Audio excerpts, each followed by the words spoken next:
मित्रों, आज के हमारे इस वीडियो में त्रेता युग के एक महान शासक रावण के बारे में कुछ उसके जीवन से जुड़ा बेहद रहस्यमय तथ्य है जो कि बहुत कम लोग ही जानते होंगे। तो दोस्तों, जानकारी पाने के लिए वीडियो के अंत तक बने रहिए। मित्रों, रावण के अंदर कुछ ऐसी अच्छाइयाँ थी जिसको जानकर आप लोग हैरान हो जाएंगे या नहीं जानते होंगे तो आज इस वीडियो में जान जाएंगे। तो चलिए मित्रों, जानते हैं। मित्रों, रावण जो था एक कुशल राजनीतिक, सेनापति, वास्तुकला का मर्मज्ञ होने के साथ साथ बहु विद्याओं का जानकार था। उसे मायावी इसलिए कहा जाता था, वह इंद्रजाल, तंत्र, सम्मोहन और तरह तरह के जादू जानता था। उसके पास एक ऐसा विमान था जो अन्य किसी के पास नहीं था। इन सभी कारण से रावण से सभी लोग भयभीत रहते थे। मित्रों, ये थोड़ा जानते हैं कि रावण कौन था। तो चलिए दोस्तों, ब्रह्मा जी के पुत्र जो थे पुलस्त्य मुनि, और उनका पुत्र हुआ विश्वसर्वा, और विश्वसर्वा की पहली पत्नी भरद्वाज की पुत्री देवंगाना थी जिसका पुत्र कुबेर था, और विश्वसर्वा की दूसरी पत्नी दैत्यराज सुमाली की पुत्री कैकसी थी जिसके संतान में रावण, कुंभकर्ण और विभीषण। तो मित्रों, कैकसी से 3 पुत्र हुए जिनका नाम रावण, कुंभकर्ण और विभीषण था। मित्रों, जैन शास्त्रों में रावण को प्रतिनारायण भी माना गया है। जैन धर्म के 64 सलाका पुरुषों में रावण की गिनती की जाती है। मित्रों, रावण के बारे में वाल्मीकि रामायण के अलावा पद्म पुराण, श्रीमद् भागवत पुराण, कूर्म पुराण, महाभारत, आनंद रामायण और 10वां तरचित आदि हिंदू ग्रंथों के अलावा जैन ग्रंथों में भी उल्लेख मिलता है। मित्रों, भगवान रामचंद्र का विरोधी और शत्रु होने के बावजूद रावण सिर्फ बुरा ही नहीं था, वह बुरा बना तो सचमुच में ही प्रभु श्री राम की इच्छा से। क्योंकि मित्रों, रामचरितमानस में गोस्वामी तुलसीदास जी ने लिखा है, वही है वही जो राम रचि राखा। तो मित्रों, एक बुराई आपकी सारी अच्छाइयों पर पानी फेर देती है और आप देवताओं की नजर में नीचे गिर गया था रावण। विद्वान और प्रकांड पंडित होने से आप वो अच्छा साबित नहीं हो जाते। अच्छा होने के लिए नैतिक बल का होना जरूरी था, कर्मों का शुद्ध होना जरूरी था। शिव का परम भक्त यम और सूर्य तक को अपने प्रताप झेलने के लिए विवश कर देने वाला प्रकांड विद्वान, सभी जातियों का सम्मान मानते हुए भेदभाव रहित रक्षा समाज की स्थापना करने वाला रावण आज बुराई का प्रतीक माना जाता है, इसलिए कि उसने दूसरे स्त्री का हरण किया। तो मित्रों, रावण में कौन कौन सी अच्छाई थी आज इस वीडियो में हम जानेंगे। दोस्तों, ऐसे रावण के अंदर कुछ अच्छाइयाँ थी जिसको जानकर आप हैरान हो जाएंगे। तो मित्रों, वीडियो के अंत तक बने रहिए, आज अच्छाई के बारे में जानेंगे। तो दोस्तों, फिर एक बार नमस्कार, आप लोगों का स्वागत है हमारे YouTube channel my ideal Ram 8278 में। मित्रों, ऐसे ही धार्मिक वीडियोज के लिए हमारे YouTube चैनल को सब्सक्राइब करें। तो चलिए मित्रों, जानते हैं। सबसे नंबर 1 पे जो था, रावण महापंडित था। मित्रों, कहा जाता है कि जब राम वानरों की सेना लेकर समुद्र तट पर पहुंचे तब राम रामेश्वर के पास गए और वहां उन्होंने विजय यज्ञ की तैयारी की। उसकी पूर्ण आहुति के लिए देवताओं के गुरु बृहस्पति को बुलावा भेजा गया, मगर उन्होंने आने में अपनी असमर्थता जता दी। अब मित्रों, सोच विचार होने लगा कि किस पंडित को बुलाया जाए ताकि विजय यज्ञ पूर्ण हो सके। तब मित्रों, प्रभु राम ने सुग्रीव से कहा, तुम लंका पर रावण के पास जाओ, और सभी वानर सेना आश्चर्यचकित हो गए। किंतु सुग्रीव प्रभु राम के आदेश से लंका पर रावण के पास गए। रावण यज्ञ पूर्ण करने के लिए आने के लिए तैयार हो गया और कहा, तुम तैयार करो, वहां जाके सब तैयारियां करो, मैं समय पर आ जाऊंगा। रावण पुष्पक विमान में माता सीता को लेकर आया और सीता को राम के पास बैठने को कहा। फिर रावण ने यज्ञ पूर्ण किया और राम को विजय का आशीर्वाद दिया। फिर रावण सीता को लेकर लंका चला गया। लोगों ने रावण से पूछा, आपने राम को विजय होने का आशीर्वाद क्यों दिया? तब रावण ने कहा, महापंडित रावण ने यह आशीर्वाद दिया है, राजा रावण ने नहीं दिया। दोस्तों, ऐसा रावण का स्वाभिमान था, ऐसी ऐसी उसके अंदर अच्छाइयां थी। मित्रों, ये थी पहली अच्छाई। अब चलिए जानते हैं दूसरी अच्छाई क्या है। मित्रों, दूसरे अच्छाई की बात करें तो रावण शिव भक्त, भगवान शिव के भक्ति में सर्वप्रथम रावण को जाना जाता है। मित्रों, एक बार रावण जब अपने पुष्पक विमान से यात्रा कर रहा था तो रास्ते में एक वन क्षेत्र से गुजर रहा था। उस क्षेत्र के पहाड़ पर शिव जी ध्यान मग्न में बैठे थे। शिव के गण जो नंदी ने रावण को रोकते हुए कहा, इधर से गुजरना सभी के लिए निषेध कर दिया गया है, क्योंकि भगवान भोलेनाथ यहाँ पे तप मग्न है, मतलब तपस्या कर रहे हैं। मित्रों, रावण को यह सुनकर क्रोध उत्पन्न हुआ। उसने अपने विमान को नीचे उतारकर नंदी के समक्ष खड़े होकर नंदी का अपमान किया और फिर जिस पर्वत पर शिव जी विराजमान थे उसे उठाने लगा। यह देख शिव ने अपने अंगूठे से पर्वत को दबा दिया, जिस कारण रावण का हाथ भी दब गया और फिर वह शिव से प्रार्थना करने लगा कि मुझे मुक्त कर दे। इस घटना के बाद वह शिव भक्त बन गया। और दोस्तों, इसी घटना के बाद रावण ने शिव तांडव स्रोत की रचना करने के अलावा अन्य कई ग्रंथों की रचना की है। कुछ का मानना है कि लाल किताब ज्योतिष का प्राचीन ग्रंथ है, भी रावण संहिता का अंश है। रावण ने यह विद्या भगवान सूर्य से सीखी थी। मित्रों, ये थी रावण की दूसरी अच्छाई। चलिए, तीसरी अच्छाई क्या है, इस पे नजर डालते हैं। तो मित्रों, राजनीतिक का ज्ञाता। तीसरे नंबर पे रावण जो था राजनीतिक का ज्ञाता था। मित्रों, जब रावण मृत्यु शैया पर पड़ा था तब राम ने लक्ष्मण को राजनीति का ज्ञान लेने के लिए रावण के पास भेजा। जब लक्ष्मण रावण के सिर की ओर बैठ गए तब रावण ने कहा, सीखने के लिए सिर की तरफ नहीं पैरों की ओर बैठना चाहिए। यह पहली सीख है। रावण ने राजनीति के कई गूढ़ रहस्य लक्ष्मण को बताए थे। चलिए मित्रों, चौथा नंबर जानते हैं। मित्रों, चौथे नंबर में कई शास्त्रों के रचयिता रावण था। दोस्तों, रावण का बहुत बड़ा कई सारे ऐसे ग्रंथ हैं और रावण को बहुत बड़ा शिव भक्त माना जाता है। उसने शिव की स्तुति में तांडव स्रोत लिखा।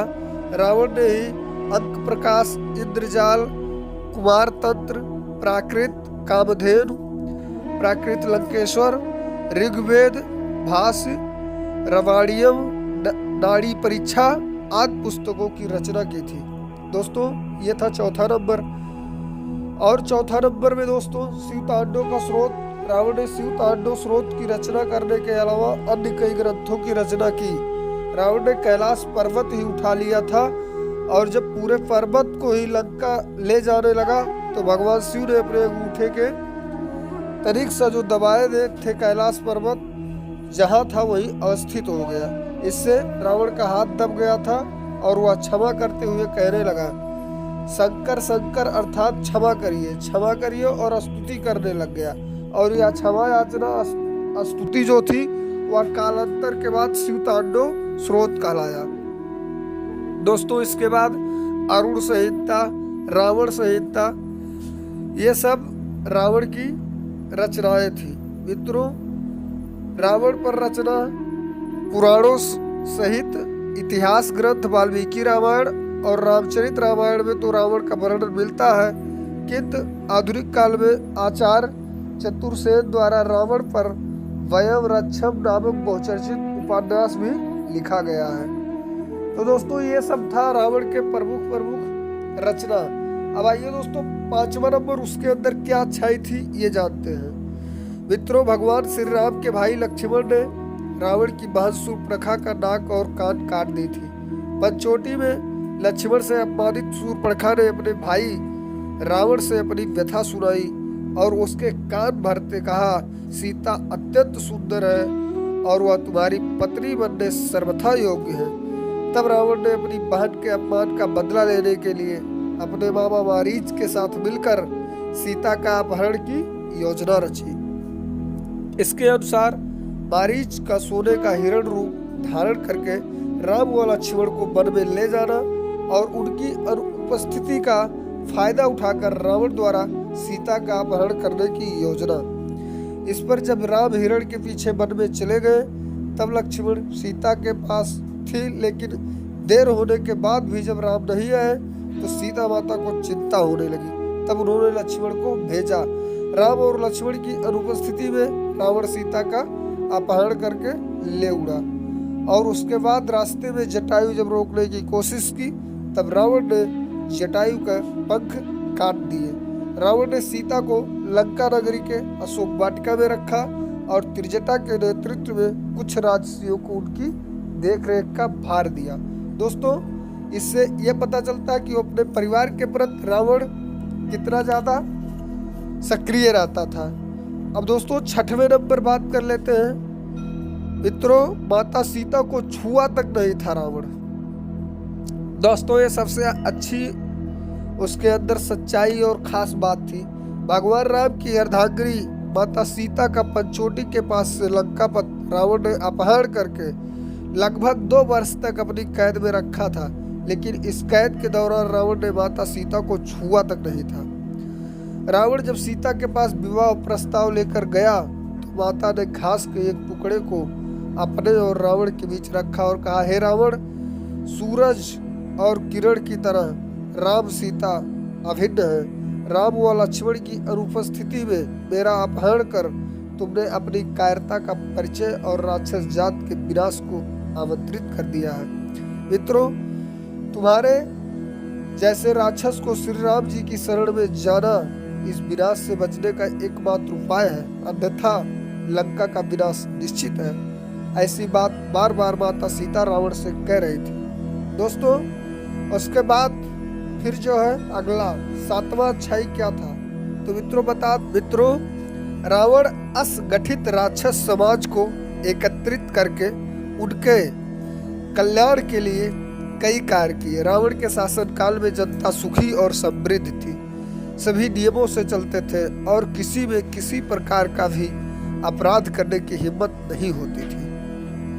मित्रों, रावण ने सुब्बा और बाली द्वीप को जीतकर अपने शासन का विस्तार करते हुए अंगद्वीप, मलयद्वीप, वाराद्वीप, शंखद्वीप, कुशद्वीप, योद्वीप और अंध्रालय पर विजय प्राप्त की थी। इसके बाद रावण ने लंका को अपना लक्ष्य बनाया।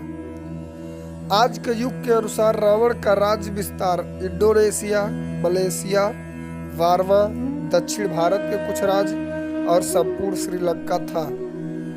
मित्रों, लंका पर कुबेर का राज था, परंतु पिता ने लंका के लिए रावण को दिलासा दी तथा कुबेर को कैलाश पर्वत के आसपास एक त्रिविष्टम तिब्बत क्षेत्र में रहने के लिए कह दिया।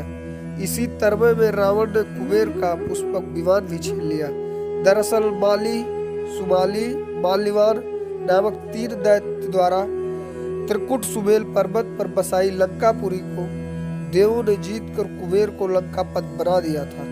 रावण की माता कैकसी सुमाली की पुत्री थी। तो मित्रों, आइए अब जानते हैं 8वां नंबर क्या था लंकेश्वर के अंदर अच्छाई। मित्रों, रावण ने रचा था नया संप्रदाय। मित्रों, आचार्य चतुर्सेन द्वारा रचित बहुचर्चित उपन्यास वायव रक्षम तथा पंडित मदन मोहन शर्मा शाही द्वारा 3 खंडों में रचित उपन्यास लंकेश्वर के अनुसार रावण शिव का परम भक्त, यम और सूर्य तक को अपना प्रताप झेलने के लिए विवश कर देने वाला प्रकांड विद्वान और सभी जातियों का समान मानते हुए भेदभाव रहित समाज की स्थापना करने वाला शासक था। दोस्तों, अब चलिए जानते हैं 9वां अध्याय क्या था। दोस्तों, लक्ष्मण को बचाया था रावण ने। मित्रों, रावण के राज्य में सुषेण नामक प्रसिद्ध और मित्रों, जब लक्ष्मण सहित कई वानर मूर्छित हो गए तब जामवंत जी ने सलाह दी कि इन्हें सुषेण वैद्य ही बचा सकते हैं। रावण की आज्ञा के बगैर उसके राज्य का कोई भी व्यक्ति कोई कार्य नहीं कर सकता था। माना जाता था कि राम मौन स्वीकृति के बाद ही सुषेण वैद्य ने लक्ष्मण को देखा था और हनुमान जी ने सजीवन बूटी लाने के लिए कहा था। मित्रों ये था 9वां अच्छाई कि अपने शत्रु दल के ऊपर भी अपने यहाँ से वैद को जाने दिया था। तो चलिए दोस्तों जानते हैं 10वां नंबर अच्छाई क्या था रावण के अंदर। मित्रों आयुर्वेद, तंत्र और ज्योतिष का ज्ञाता था रावण। दोस्तों रावण अपने युग का प्रकांड पंडित ही नहीं वैज्ञानिक भी था। आयुर्वेद, तंत्र और ज्योतिष के क्षेत्र में उसका योगदान महत्वपूर्ण है। इंद्रजाल जैसी अथर्ववेद मूलक विद्या का रावण ने अनुसंधान किया। उसके पास सुषेण जैसे वैद्य थे जो देश विदेश में पाई जाने वाली जीवन रक्षक औषधियों की जानकारी स्थान, गुण, धर्म आदि के अनुसार जानते थे। रावण की आज्ञा से ही सुषेण वैद्य ने मूर्छित लक्ष्मण की जान बचाई थी। तो मित्रों चिकित्सा और तंत्र के क्षेत्र में रावण के कुछ ग्रंथ बहुत चर्चित थे, जिसमें पहला था 10 शतात्मक अर्क प्रकाश, दूसरा 10 पटलात्मक उड़ीस तंत्र, तीसरा कुमार तंत्र और चौथा नाड़ी परीक्षा। तो दोस्तों ये चारों ग्रंथ अद्भुत जानकारी से भरे थे। रावण ने अंगूठे के मूल में चलने वाली धमनी को जीवन नाड़ी बताया है, जो सर्वज्ञ स्थित व सुख दुख को बताती है। रावण के अनुसार औरतों में बाम हाथ में एवं पांव में तथा पुरुष के दाहिने हाथ एवं पांव की नाड़ियों का परीक्षण करना चाहिए। इसी प्रकार शिशु स्वास्थ्य योजना विचारक अर्क प्रकाश को रावण ने मंदोदरी के प्रश्नों के उत्तर के रूप में लिखा है और उसमें गर्भ अवस्था शिशु को कष्ट, रोग काल, राक्षस आदि व्याधियों से मुक्त रखने के उपाय भी बताए हैं। मित्रों इसी प्रकार कुमार तंत्र ने मृतकाओं को पूजा आदि देकर घर परिवार को स्वस्थ रखने का वर्णन किया है। तो दोस्तों रावण के बारे में ये बहुत ही अनसुनी अच्छाइयाँ थी जो हमने विभिन्न स्रोतों के माध्यम से निकाल कर आप लोगों तक पहुंचाया। तो दोस्तों अगर वीडियो अच्छा लगा हो तो वीडियो को ज़्यादा से ज़्यादा लोगों तक शेयर करें और हमारे YouTube चैनल को सब्सक्राइब करें। अब हमें दीजिए इजाज़त, मिलते हैं फिर एक अगले वीडियो के साथ। तब तक देखते रहिए आपका अपना YouTube channel my ideal Ram 8278 में।